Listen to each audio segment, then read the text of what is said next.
friends, it's your teen and tween librarian Rebecca, and we're back for another episode of Bedtime Stories.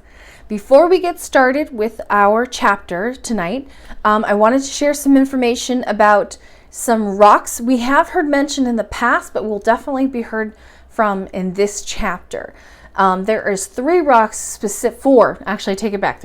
rocks that are specifically mentioned, and those are schists. It's a fun word to say. It also gneiss. Think of, oh, she's so nice. In this case, a rock. And then we have mica schists. And then last, our favorite kitchen countertop, granite. So what's interesting is the first 3, schists, gneiss, and mica schists, are all metamorphic rocks, which means that they have been, through heat and pressure, changed from one rock into another. Not only has their physical form changed, but maybe even their chemical form, and they become a completely new rock. Now, metamorphic rocks can come from sedimentary rocks, which are rocks that are formed over time as sediment is blown across or moved across, and it's kind of compressed. Like, think of like sand as being really compressed. That's kind of a general form of sedimentary rocks. Or then you also have igneous rocks, which are ones that are caused from volcanic explosion, from molten lava. It's kind of the prototype of rocks, if you will. So a metamorphic rock can be made from sedimentary, igneous, or other metamorphic rocks, or all of the above. It's just through heat and pressure that they are created into a new rock. So I just wanted you to know a little bit about these interesting words that are fun to say: schists, gneiss, and mica schists. And then, of course, we have our friend granite, which is an igneous rock, which means that, of course, that again, it is formed from volcanic eruptions, hot magma, that stuff. So I hope you enjoy chapters 22 and 23.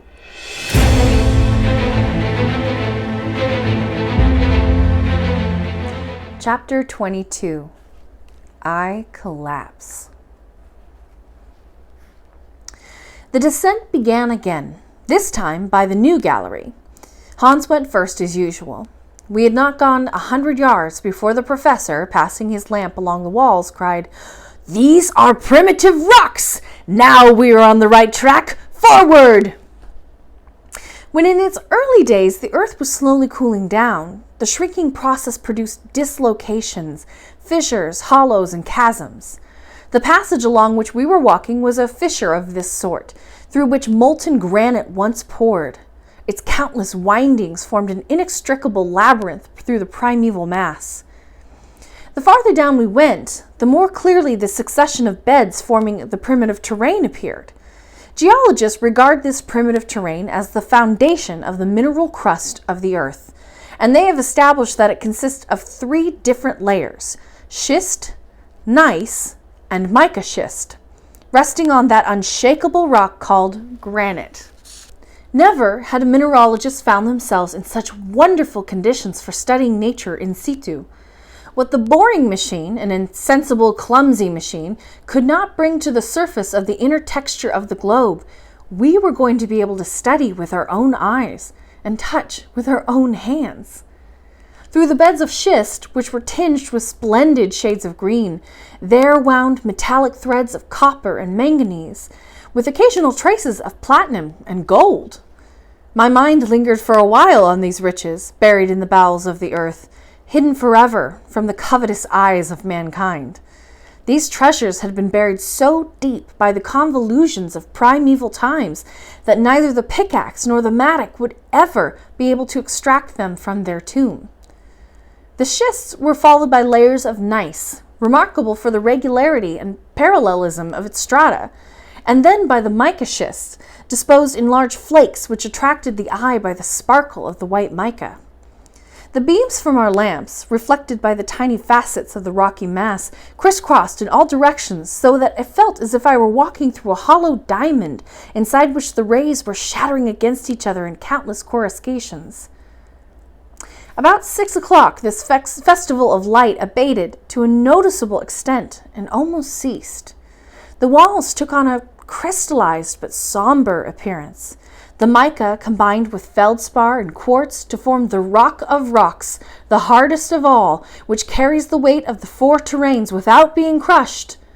We were immured in a huge prison of granite. It was now 8 in the evening, and there was still no sign of water. I was suffering agonies of thirst. My uncle strode on, refusing to stop and listening for the murmur of some spring, but there was nothing to be heard. Finally, my legs began to fail me. I bore my torments as best I could so as not to force my uncle to stop. That would have driven him to despair, for the day was drawing to a close, the last day that belonged to him. At last, my strength gave out completely. I gave a cry and fell. "Help! I'm dying!"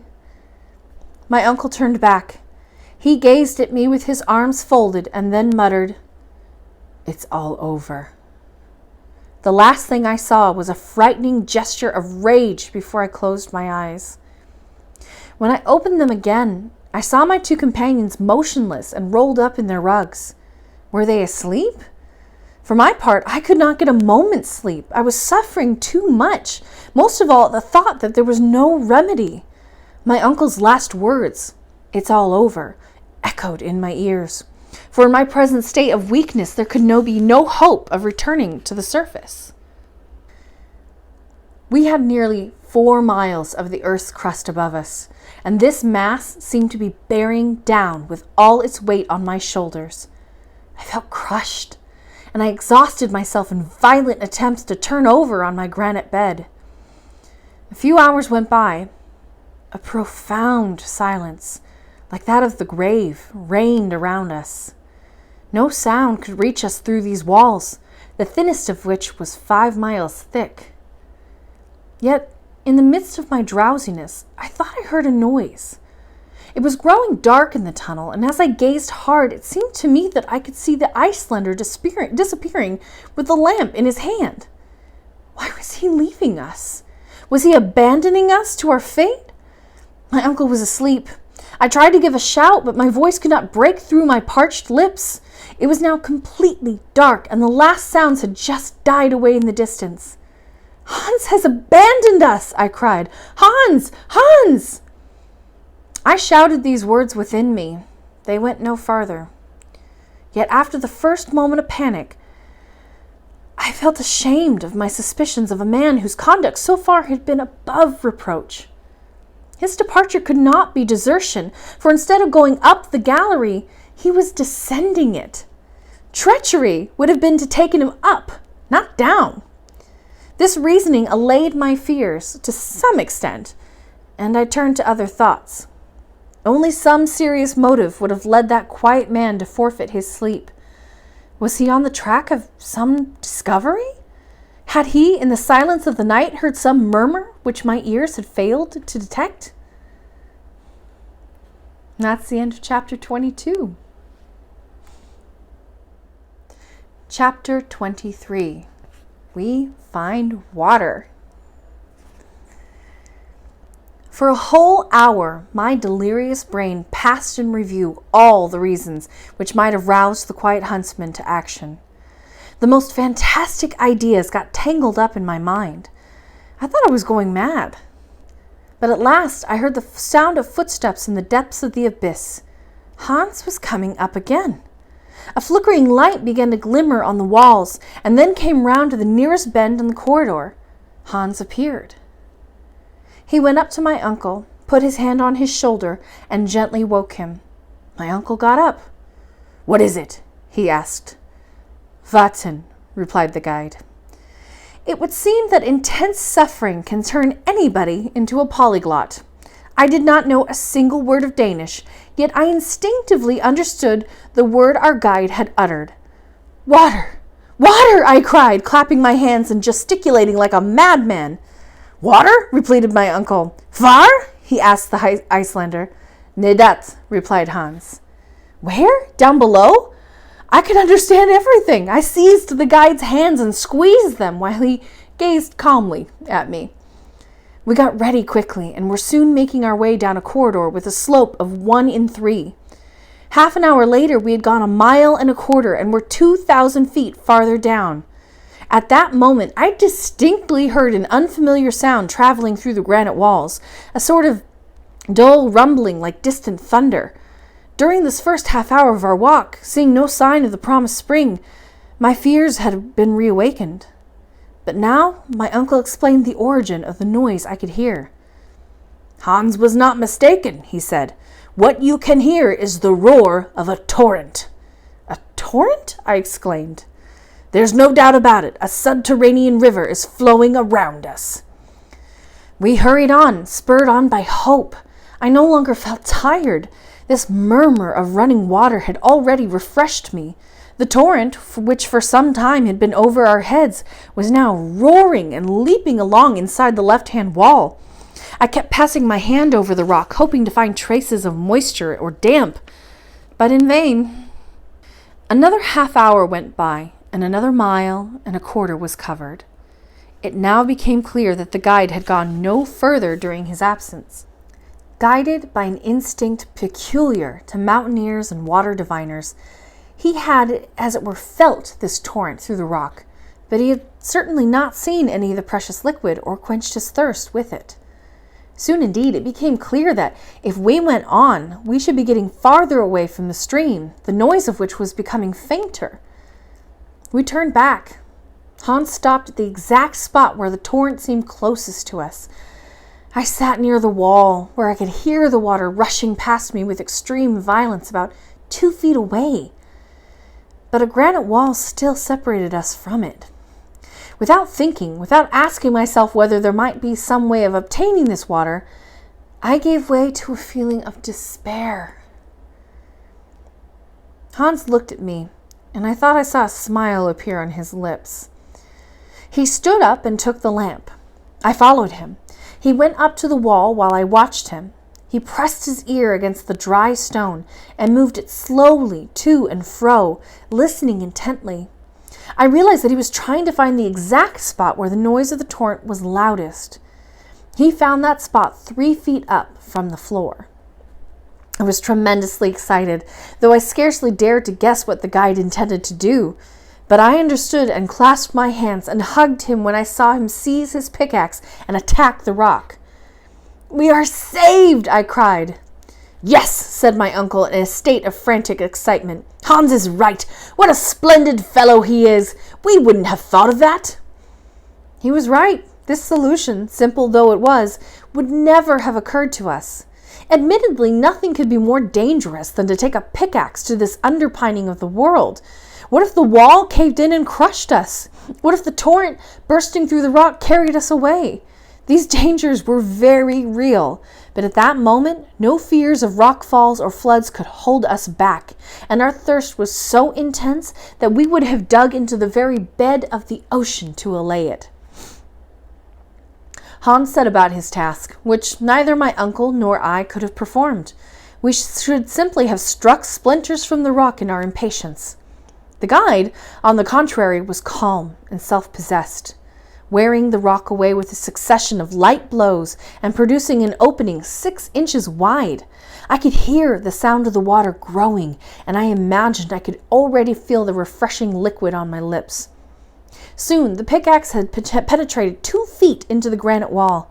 Hans had been at work for over an hour, and I was writhing about with impatience. My uncle wanted to join in himself. I had some difficulty in holding him back, and indeed he had just taken hold of his pickaxe when a sudden hissing was heard. A jet of water shot out of the hole and broke against the opposite wall. Hans, almost thrown off his balance by the shock, could not repress a cry of pain. I understood why when, plunging my hands into the jet, I in turn gave a loud cry. The spring was scalding hot. "This water is boiling!" I cried. "Well, it'll cool down," replied my uncle. The corridor was filling with steam, while a stream was forming and running away down its subterranean windings. Soon we were able to take our first draught. What pleasure it gave us! What incomparable ecstasy! What was this water, and where did it come from? We did not care. It was water, and although it was still warm, it brought back the life which had been on the point of departing. I drank without stopping, without so much as tasting. It was only after a minute's bliss that I exclaimed, "Why, there's iron in it." "Nothing better for the digestion," retorted my uncle. "It obviously has a high mineral content. This expedition of ours will be just as good for us as a stay at a spa or Toplitz." "Oh, how delicious it is." "I should think so, 6 miles underground. It has an inky flavor, which is not unpleasant. What a splendid source of strength Hans has found us here. I propose we should give his name to this health-giving stream." "Agreed," I cried, and the name of Hansbach was promptly bestowed upon it. Hans did not give himself any airs as a result. After refreshing himself in moderation, he settled down in a corner in his usual quiet fashion. "Now," I said, "we mustn't let this water run away." "Why not?" asked my uncle. "I imagine the spring is inexhaustible." "All the same, let's fill our water bottle and the flasks and then try to stop up the opening." My advice was followed. With fragments of granite and pieces of tow, Hans tried to plug the hole he had made into the wall. This was anything but easy. He only succeeded in scalding his hands, and the pressure was too great, and all his efforts were fruitless. "It's obvious," I said, "that the upper reaches of this watercourse are very high up, judging by the force of the jet." "There's no doubt about that," replied my uncle. "If this column of water is 32,000 feet high, its pressure is equal to that of 1,000 atmospheres. But I've got an idea." "What?" "Why should we be so anxious to stop up this opening?" "Because," for the life of me, I could not think of a reason. "When our flasks are empty, can we be sure of being able to refill them?" "No, it's quite true that we can't." "Well then, let's allow this water to run on. It'll run downwards as a matter of course, and will guide us as well as refresh us on our way." "What a splendid idea!" I exclaimed. "And with the stream to help us, there's no reason why our expedition shouldn't be successful." "Ah, so you're coming round to my way of thinking, my boy," said the professor, laughing. "I'm not just coming round. I've come. Wait a moment, though. Let's begin by getting a few hours' rest." I had completely forgotten that it was night. The chronometer reminded me of that fact, and soon all three of us, adequately restored and refreshed, fell into a sound sleep. And that's the end of chapter 23. Thank you for joining us for another episode of Bedtime Stories. Make sure you never miss an episode by subscribing to the library's YouTube channel. You can also find out what's happening at the library by visiting us on Facebook, Twitter, or Instagram. Or you can always just go to the library's website. I hope to see you again for the next episode of Bedtime Stories, but until then, be well and sleep well.